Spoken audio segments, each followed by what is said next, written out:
ഇത് ഈ വർഷം ഞാൻ പാരീസ് ഈഫൽ ടവർ വിസിറ്റ് ചെയ്ത് എടുത്ത ഫോട്ടോസാണ്. ഇത് ഞാൻ 2022 പട്ടേൽ സ്റ്റാറ്റ്യൂ വിസിറ്റ് ചെയ്തപ്പം അവിടെ നിന്നെടുത്ത വിഷ്വൽസ് ആണ്. ഇത് രണ്ട് കാലഘട്ടങ്ങളിൽ ബിൽഡ് ചെയ്ത സ്ട്രക്ചേഴ്സ് ആണ്. എന്നിരുന്നാലും ഞാൻ ഇത് കമ്പയർ ചെയ്ത് സംസാരിക്കാനുള്ള കാരണം ഇവിടെ 2 സ്ഥലങ്ങളിൽ പോയപ്പോഴും എനിക്ക് കിട്ടിയ റെസ്പോൺസസ് നിങ്ങളുടെ അടുത്തൊന്ന് ഷെയർ ചെയ്യാൻ വേണ്ടിയിട്ടാണ്.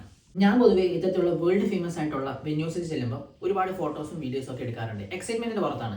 ഈ എടുത്ത ഫോട്ടോസും വീഡിയോസും ഞാൻ സോഷ്യൽ മീഡിയ പോസ്റ്റ് ചെയ്യുമ്പോൾ ഒരുപാട് റിപ്ലൈസ് എനിക്ക് വരാറുണ്ട്, എല്ലാവർക്കും വരുന്ന പോലെ തന്നെ.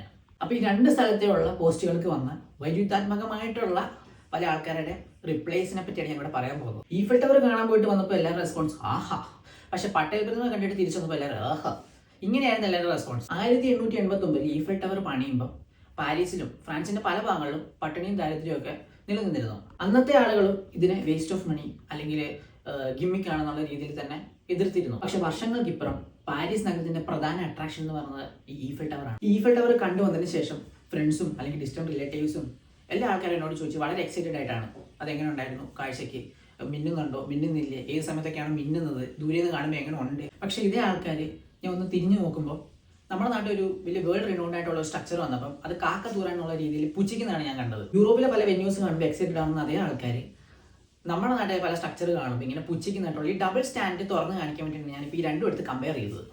അപ്പോൾ നമ്മുടെ ഇന്ത്യൻസിൻ്റെ ഈ ഡബിൾ സ്റ്റാൻഡ് കാണുമ്പോൾ എനിക്ക് ഓർമ്മ വരുന്നത് ഒരു പഴഞ്ചൊല്ലാണ്, മുറ്റത്തെ മുല്ലയ്ക്ക് മണമില്ല.